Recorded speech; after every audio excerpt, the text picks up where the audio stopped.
Baik pemirsa, dinamika politik kembali tentunya dalam topik strategi memperoleh suara dan memenangkan persaingan politik di dapil satu Batam. Masih bersama saya Dewi Dewi Surya Manpurna Sution MPO. Oke Bapak, kita lanjutkan. Ini sangat menarik pastinya topik pembicaraan kita, fokusnya dari segmen 1 sampai dengan segmen 2 cukup menarik nih. Kayaknya kurang waktu kita ya Pak ya. Oke, kita masih akan lanjutkan, tapi saya juga tertarik dan kita semua tentunya pemirsa dinamika politik juga sudah cukup mengenal sosok seorang SMN yang lebih akrab disapa ya Pak. Yes. Juga dari backgroundnya berasal dari insan pers Pak. Yeah. Pertanyaannya kenapa sih dari pers bisa loncat ke dunia politik? Ya, kalau saya boleh menyampaikan apa ya, background saya pada masa lalu ya. Jadi saya ini pada masa saya SMA ya, saya kira ya, sudah mulai SMP juga sudah sebetulnya. Tapi di SMA saya kira yang saya itu sudah punya gambaran, pemikiran-pemikiran dan apa yang mau saya lakukan ke depan. Saya sudah pernah berpikir seperti itu. Jadi waktu saya dulu di SMA itu, saya senang membaca Tempo ya. Majalah Tempo itu alhamdulillah sudah saya baca. Jadi tulisan-tulisan seperti halnya Gunawan Muhammad, tulisan-tulisan Kang Sobari misalnya.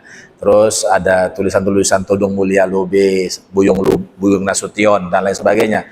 Itu menjadi santapan saya dulu pada masa-masa saya masih SMA. Jadi saya dulu itu sudah berpikir bahwa saya ingin kelak nanti setelah saya selesai kuliah, saya mau jadi jurnalis gitu loh. Kenapa? Itu memang dipengaruhi dengan bacaan-bacaan saya. Kebetulan saya dulu pada masa kecil itu kan saya kalau pulang sekolah ya, selain saya di madrasah itu saya waktu di sore hari itu suka mampir, ada tetangga saya ini kebetulan dia suka baca. Kebetulan ada adik beliau yang kuliah di Medan, jadi kalau pulang dari Medan itu biasanya bawa majalah. Jadi saya itu membaca majalah bekas yang sudah dibaca mereka. Itu saya baca dan sehingga saya itu alhamdulillah dipengaruhi lah alam pikiran saya. Nah, jadi setelah saya pikir-pikir, kan saya baca-baca background juga itu dulu kan ada sejumlah negarawan kita yang hebat-hebat, misalnya Pak Adam Malik. Adam Malik itu juga dulu kan dari Pemantang Siantar. Ya, beliau ini kan luar biasa ya sebagai wakil presiden, dan beliau adalah dari wartawan kan, dari jurnalis. Kemudian dulu juga saya dipengaruhi dengan Mukhtar Lubis. Jadi ya ini kan orang-orang yang hebat pada masanya ya. Dan termasuk juga ada sejumlah wartawan-wartawan Kompas yang seingat saya ada dulu, yang mereka itu di Kompas, bekerja di Kompas, dan setelah itu dia diangkat menjadi duta besar dan sebagainya. Itu mempengaruhi pikiran saya gitu loh. Nah, oleh karena itu saya memang begitu saya selesai kuliah ya, pada masa setelah kuliah itu saya sudah mulai belajar menulis. Jadi saya tuh menulis itu sejak sudah di kuliah itu saya belajar menulis, dan tulisan-tulisan saya itu dimuat di sejumlah media. Jadi koran-koran seperti di Medan yang terkenal itu Waspada, Analisa, kemudian Mimbar Umum dulu ada namanya. Itu alhamdulillah selalu diterima. Dan seingat saya dulu masa-masa kuliah dulu saya mungkin ada 100 artikel dulu saya tulis. Dan termasuk saya bisa nulis untuk resensi buku itu di Kompas. Jadi dulu sangat senang sekali. Masa mahasiswa dulu saya sudah bisa nulis di Kompas, itu menjadi kebanggaan saya sendiri. Dan alhamdulillah memang ya pada saat saya sudah diterima di Kompas, karena kan itu kan kita tes ya di Kompas itu kan pakai tes yang mau masuknya itu nggak asal masuk aja. Gampang ya. Nah, akhirnya saya diterima, dan memang ya sebagaimana dalam alam pikiran saya tadi itu, saya memang hobi itu hobi politik ya. Artinya hobi tentang bagaimana saya menjadi seorang politisi itu dari dulu. Maka dulu saya pilihan saya dulu itu adalah menjadi aktivis HMI. Nah, aktivis HMI inilah membentuk ya latar belakang karakter saya, dan alhamdulillah memang dari berkenalan dengan HMI itu banyak membuat cakrawala berpikir saya itu merubah karakter, merubah kultur, dan merubah mindset. Itu sangat luar biasa. Nah, pada saat saya sudah selesai kuliah ya, saya memang melamar, diterima di Kompas, dan memang saya sudah bertekad umur 40 tahun saya harus tidak lagi di jurnalis. Itu udah ada dalam pikiran saya. Sudah ada ya kan Iya, mindset. iya. Nah, jadi alhamdulillah memang ya setelah 40 itu kan saya mulai, dan alhamdulillah memang di umur 40 tahun itulah saya menjadi anggota DPRD Kepri, terus 2 periode. Nah, ini sekarang sampai sekarang ini. Artinya Lanjut. memang cita-cita menjadi politisi apa berangkat dari Ya, ya memang saya memang hobi ya, karena masa-masa dulu kuliah juga dulu dulu kan kita kan partai hanya 3 ya, ada partai P3, ada partai PDI, ada partai Golkar. Dulu kan namanya bukan partai Golkar, tapi namanya golongan karya ya. Dulu kan tidak, masa Orde Baru dulu nggak disebut partai dia hanya golongan karya. Nah, memang dari dulu saya sudah mengenal ya, artinya sudah mulai mempelajari dan senang mengikuti perkembangan-perkembangan dunia politik, sehingga kalau pada masa dahulu itu memang ya kita senang lah kalau rasanya, kalau tidak gabung sama-sama politisi, tidak gabung sama orang-orang yang senior-senior kita, itu rasanya kurang afdol sebagai aktivis mahasiswa. Nah, alhamdulillah makanya sekarang ini ya memang darahnya darah politik ya. caranya dari politik. Kayaknya masih nulis ya Pak ya? Masih terus kan, kalau itu nggak bisa kita tinggal kan, karena menulis itu bagian kita untuk menuangkan gagasan. Yes. Karena menulis itu adalah membuat kita akhirnya lebih bisa mengekspresikan apa yang menjadi alam pikiran kita gitu loh. Jadi seperti itu. Ya, alhamdulillah ya, dengan komitmen sebetulnya. Saya dulu harus betul-betul merasakan bahwa, bayangkan dulu kalau saya buat artikel itu ya, sudah selesai saya ketik-ketik itu artikel itu, saya harus mengantarkan tulisan ini kan ke redaksi. Itu saya jalan kaki dari tempat kos saya, itu jauhnya sekitar 4-5 kilometer. Saya jalan. Iya, jalan. Nah, maka sepatu saya dulu suka miring. Efek jalan kaki nih Iya, sebenarnya itu. iya, jalan kaki. Kenapa? Kan kita dulu kan memang ya dulu gimana ya, sekarang aja mungkin kalau anak sekarang kan gengsian, kalau paling tidak naik Gojek nih apa ya. Kalau saya dulu enggak, memang jalan kaki. Tapi caranya saya supaya tidak capek, tidak lelah, itu memang saya suka begini. Misalnya saya dari rumah ini sudah bawa, udah ini ya, tulisan sudah saya pegang, sudah saya amplopin. Saya biasanya 1 kilometer, 1,5 kilometer atau 2 kilometer, saya berhenti dulu. Berhentinya di mana? Di toko buku. Di toko buku saya baca dulu, sudah enak. Atau bisa juga kadang-kadang kembali dari pas sudah sampai ke redaksi, pulang dari redaksi itu saya bisa singgah di toko buku. Itulah saya suka membaca Tempo itu. Dulu kalau baca Tempo itu halamannya dikoyak, karena dia untuk istilahnya retur. Jadi dia udah nggak ada lagi, cover depannya nggak ada lagi, itu udah dikoyakin. Iya, karena itu dikembalikan, berarti dia laku gitu. Nah, bacaan sehingga saya itu dulu saya tahu, bukan hanya Tempo ya, tapi ya ada juga dulu editor ya, kan dulu kan ada sejumlah ini juga ya, majalah-majalah yang bagus ya. Waktu itu ada juga Blue Gatra apa segala semuanya. Nah, termasuk koran Kompas. Baca koran Kompas itu saya selalu bacanya di toko-toko buku. Habis baca gini-gini udah gak beli. Ulang lagi. Karena nggak ada duit kan mau belinya kan. Kayaknya sama dengan saya juga ya. Iya. Karena tidak ada duit, jadi cuma baca. Iya, cuma baca. Tapi dari situlah saya bisa ada inspirasi. Sampai ke rumah nanti tulis lagi. Dan saya kebiasaan nulis itu dulu biasanya, saya biasa memang nulis itu jam kalau bangun jam 3 pagi, biasanya itu saya menulis. Itu kayaknya tidak berlaku untuk generasi. Udah nggak ada lagi ya. Kalau saya dulu seperti itu. Baik Pak, kita balik ke topik kita Pak. Tadi Pak Sri juga sudah menyentil terkait dengan money politik yang tidak berlaku di PKB Pak. Mendengar belanja suara atau money politik seperti apa di pandangan Pak Surya sendiri, dan apakah berlaku di dalam PKB atau tidak Pak? Ya tentu ini memang harus kita sampaikan bahwa di PKB itu salah satu norma yang harus kita junjung tinggi adalah bahwa kita itu mendapat suara itu haruslah mendapat suara yang berkah. Karena keberkahan itu penting, supaya kita ini jangan lupa bahwa apapun yang kita lakukan itu urusannya bahwa takdir itu pasti kita harus kita yakini. Qadarullah itu harus kita yakini. Saya dulu misalnya maju di Tanjung Pinang pada tahun 2009 dari Batam. Yang tentu saja saya kan sebetulnya wilayah Tanjung Pinang itu kan nggak terlalu nggak terlalu paham ya. Artinya tidak banyak orang yang saya kenal. Tapi karena keyakinan saya dengan visi saya, dengan kemampuan pendekatan saya kepada masyarakat, dengan dengan berbagai jaringan-jaringan yang saya miliki, jaringan-jaringan HMI dan sebagainya. Saya meyakini bahwa kalau kita melakukannya dengan baik, dengan tekun, insya Allah Allah akan berikan jalan kemudahan, gitu loh. Nah, di PKB itu memang kita apapun yang kita lakukan, tetap kita harus berserah diri kepada Allah. Jadi qadar Allah itu adalah sesuatu yang memang harus kita tanamkan. Nah, bagaimana mungkin Allah akan meridhoi kita kalau kita caranya tidak baik?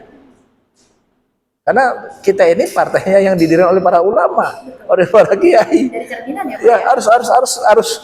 harus selaras dia. Nggak boleh misalnya kita ini partainya PKB yang ini, tapi kita justru melakukan hal-hal yang kurang baik, yang hal-hal yang tidak ideal, hal-hal yang membuat mencederai cita-cita besar kita. Karena kan kita inginkan negara ini kan baldatun thayyibatun wa rabbun ghafur. Bagaimana negara ini dia maju, tapi kemajuannya itu dalam kemakmuran dan keadilan. Dan nilai-nilai itulah sesungguhnya yang perlu diperjuangkan. Karena para ulama kita dulu, dia memperjuangkan kemerdekaan kita ini tidak lain adalah bagaimana mencari ridha Allah. Makanya di dalam pembukaan Undang-Undang 45 itu jelas itu, atas berkat rahmat Allah Tuhan yang Maha Kuasa. Nah, itu adalah merupakan nilai ya, karena PKB itu berjuang dengan memperjuangkan nilai-nilai keadilan, nilai-nilai kesederajatan, nilai-nilai yang namanya kesetaraan, nilai-nilai bahwa kita ini semua warga negara itu berhak ya mendapatkan dari negara kita dengan apa yang menjadi hak kita bersama. Jadi PKB itu memang salah satu yang mau diperjuangkan itu adalah bagaimana nilai-nilai yang ingin kita tanamkan di masyarakat itu adalah berdasarkan sesuatu yang menjadi cita-cita luhur daripada bangsa ini. Nah, seperti itu. Artinya Pak tidak ada beli suara begitu berlaku di dalam PKB ya Pak ya? Kita tidak mungkin melakukan itu karena mungkin juga teman-teman kita juga ya terus terang aja kalau kata orang PKB itu istilahnya dibilang orang dalam bahasa guyonannya itu kita caleg-caleg duafa kan. Kayaknya enggak itu ya Pak. Kita ini memang itulah nggak mungkin ya dari mana mau kita juga mau seperti orang nggak mungkin, tidak sama karena pendekatan juga tidak sama. Dan saya mengharapkan itu teman-teman saya di PKB jangan sampai kita ini justru melakukan cara-cara yang tidak fair, cara-cara yang tidak mendidik masyarakat, cara-cara yang tidak mengedukasi. Karena itu memang perjuangan kita. Kan saya yakin suatu ketika nanti mungkin sekarang ini belum bisa semuanya ya, belum bisa penuh ya. Tapi saya yakin ke depan nanti insya Allah ketika sistem pemilihan kita ini berubah ya seperti negara-negara maju kan orang memilih itu kan nggak ke TPS, tapi dia pergi ke dalam satu tempat di mana aja bisa milih dengan menggunakan tadi itu elektronik kan, sistem kan. Jadi nggak ini kan kita sekarang kan karena masih tradisional ya akhir seperti itu. Sebetulnya kita harus memulai Indonesia ini harus memulai supaya mengurangi mengurangi kecurangan, mengurangi money politik. Karena kalau dengan seperti itu kan saya bebas memilih. Yang penting tenggat pemilihan itu tanggal sekian jam sekian kan kita tinggal datang sendiri. Di mana tempat kita mau bisa milih kan, di mana aja kita bisa. Yang penting kita masukkan ini kita kan akun kita apa segala semuanya secara elektronik kita bisa pilih. Jadi minimalisir ya. Iya, meminimalisir. Iya, sebetulnya seperti itu. Nah. Baik Pak, tentang Partai PKB dalam susunan calon DPR RI terdapat mantan gubernur, anggota DPRD provinsi dan tokoh masyarakat. Mengingat sejarahnya di Kepri PKB tak pernah dapat kursi di DPR RI. Yeah. Berapa nih potensi yang akan diperoleh dari target pencapaian yang ya, pertama ya, saya ingin sampaikan bahwa hari ini PKB ya, ketua umum kami itu maju sebagai calon wakil presiden bersama Anies Baswedan. Tadi saya katakan bahwa kotel efek pasti akan diperoleh oleh PKB. Efek ekor jas, artinya apa? Bahwa ketika ketua umum kami maju sebagai calon wakil presiden, maka itu memberikan efek positif terhadap elektoral. Kenapa demikian? Ya, karena memang mesin partai bergerak. Bahkan pengaruh mesin partai tadi itu dengan pengaruh yang sudah dilakukan oleh calon itu sangat luar biasa di masyarakat. Nah, yang kedua ditambah lagi calon-calon kami ini mumpuni, gitu loh. Misalnya Pak Isdianto mantan gubernur, Bang Husrin Hud itu adalah sebagai ketua BP3KR yang mendirikan Provinsi Kepri. Lalu ada Pak Rocky ketua DPW PKB. Nah, mereka-mereka ini kan sebetulnya sudah yang boleh dibilang orang-orang yang memang ya hidupnya itu ya di politik gitu lah ya. Jadi dengan keberadaan tiga tokoh ini saja, ditambah lagi nanti salah satu perempuan kita yang mantan polisi, itu juga akhirnya memberikan efek yang sangat luar biasa. Dan kita yakin bahwa dengan kondisi apa ya, dengan kondisi mereka ini sebagai orang-orang yang menjadi apa ya, menjadi terdepan dalam hal meraih suara, saya yakin ya. Dan kita juga di PKB, baik itu di kabupaten kota, itu kan sekarang ini kan sudah melakukan kampanye terus menerus.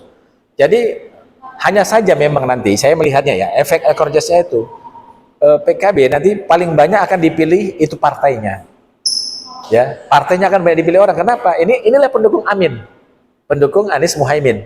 Nah, jadi siapa yang beruntung di antara ketiga tokoh ini atau keempat calon ini, ya itu kita lihat nanti ya, siapa di antaranya, ya siapa yang paling banyak suara pribadinya, maka dia yang beruntung. Dan berdasarkan survei yang dilakukan oleh internal kita itu bisa mendapatkan satu kursi juga di DPR RI. Nah, seperti itu. Optimis, Pak. Optimis, insya Allah. Pak, dengan adanya Pak Amin yang diusung dalam Pilpres pemilu ini, sudah jelas ada korelasi ya Pak? Ada. Antara Pilpres dengan penanganan PKB.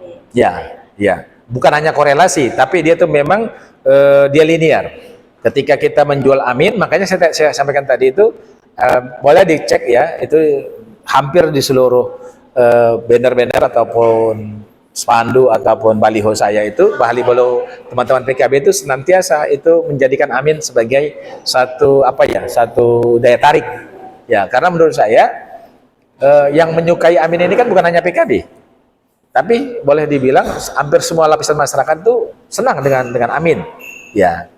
Tentu saja inilah yang membuat akhirnya nanti pilihan jatuh kepada PKB itu tidak lain karena memang kita ini yang kita dukung itu adalah orang yang juga disukai.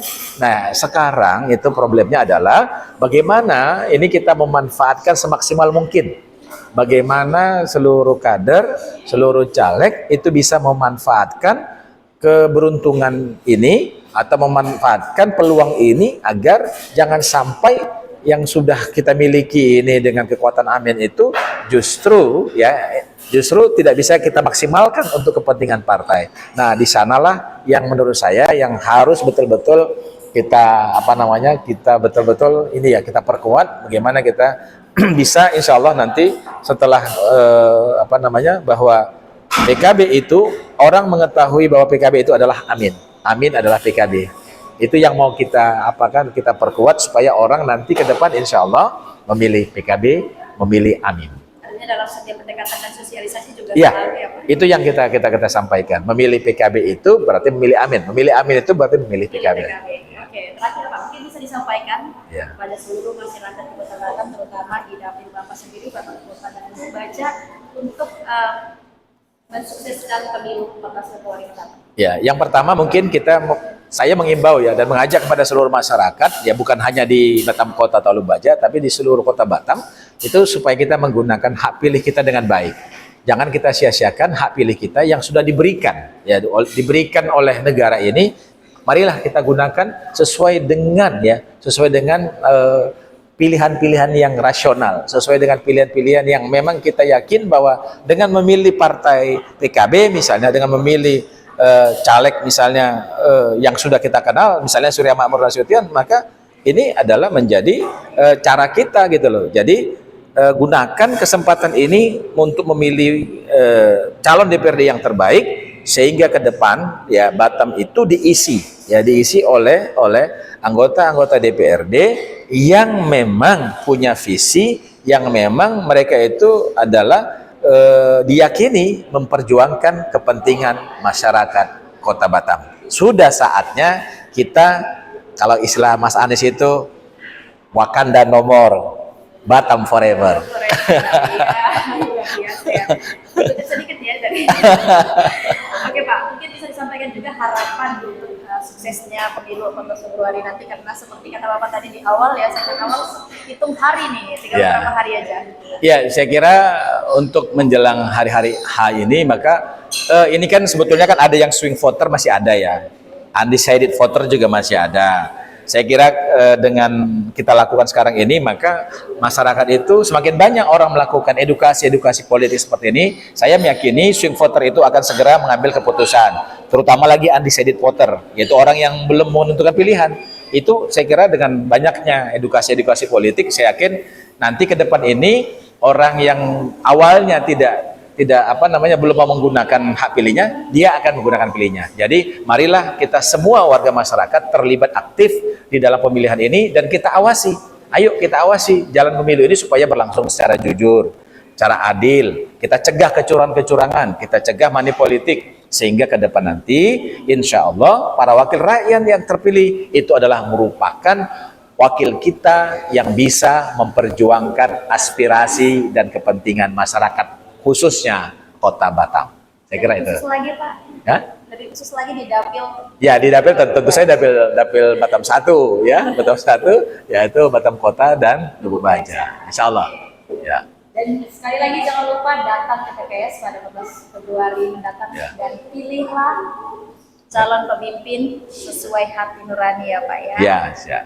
Baik, terima kasih sekali lagi Pak. Terima kasih untuk Pak Surya yang sudah berbincang Sama-sama dalam program Dinamika Politik Batam TV hari ini. Pemirsa, dengan topik strategi memperoleh suara dan memenangkan persaingan politik di Dapil 1 Kota Batam bersama dengan Dr. Andes Surya Makmur Nasution M.Hum, kami ucapkan terima kasih. Demikian Dinamika Politik hari ini. Saya Watina Joko dan seluruh kerabat kerja yang bertugas, mohon pamit undur diri dan sampai jumpa di program Dinamika Politik berikutnya, tentunya dengan topik dan narasumber lainnya. Sampai jumpa. Tes saja. Ya.